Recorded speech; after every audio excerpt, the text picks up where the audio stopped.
If I were the devil, 2026. If I were the devil, I wouldn't show myself with horns and fire. I would arrive quietly through convenience, distraction, and comfort. I would come dressed as progress, speaking the language of freedom while slowly teaching people to trade discipline for impulse and conviction for ease. If I were the devil, I would convince mankind that truth is whatever they feel today. And tomorrow they may feel something else. I would make emotion the highest authority, so that no one would have to wrestle with what is right, only with what is popular, tolerated, or temporarily desired. I would blur the lines between wisdom and noise until the loudest voice sounded like the wisest one. I would make volume feel like truth and repetition feel like proof. I would make people so overwhelmed by opinions that they no longer knew how to recognize principle. If I were the devil, I would place a glowing screen in every hand and teach people to stare into it longer than they look into the eyes of their children. I would train their thumbs to move faster than their hearts, their reactions to come quicker than their reflection, and their attention to become so fragmented that silence itself would begin to feel unbearable. I would make men feel connected to the whole world while slowly separating them from the people in the room.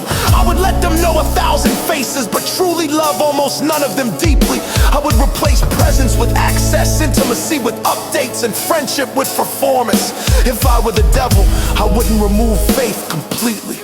No, that would alarm them instead.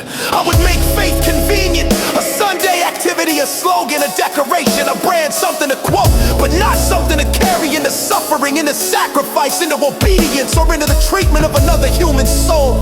Something spoken, but rarely lived. If I were the devil, I would teach people to speak about love while quietly encouraging them to compete with each other for attention. I would make every act of compassion acts to be seen. I would turn kindness into a performance and humility into a weakness. I would teach people to do good only when there was an audience to applaud it. If I were the devil, I would convince the young that meaning comes from applause, and convince the old that their wisdom is no longer needed. I would make one generation addicted to being seen and the other generation afraid of being forgotten. I would separate them by speed, language, pride, and misunderstanding until inheritance itself was broken. I would flood the world with information but starve it of understanding.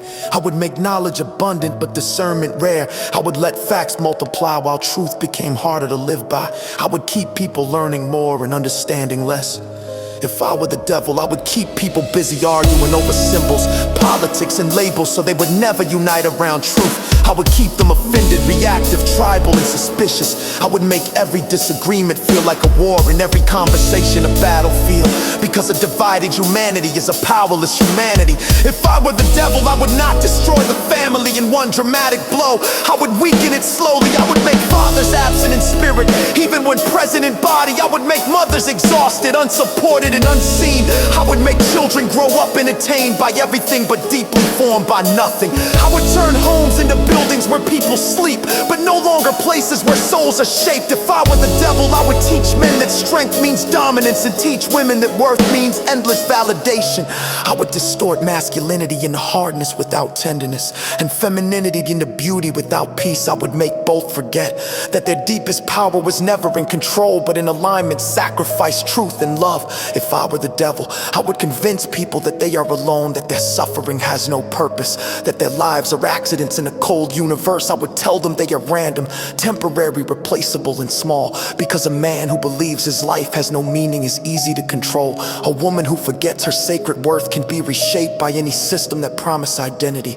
If I were the devil, I would make people fear stillness, because in stillness they might hear their conscience. In silence they might remember who they are. In solitude they might feel the nearness of God. So I would keep music playing, notifications buzzing, outrage rising, and minds racing from morning until sleep.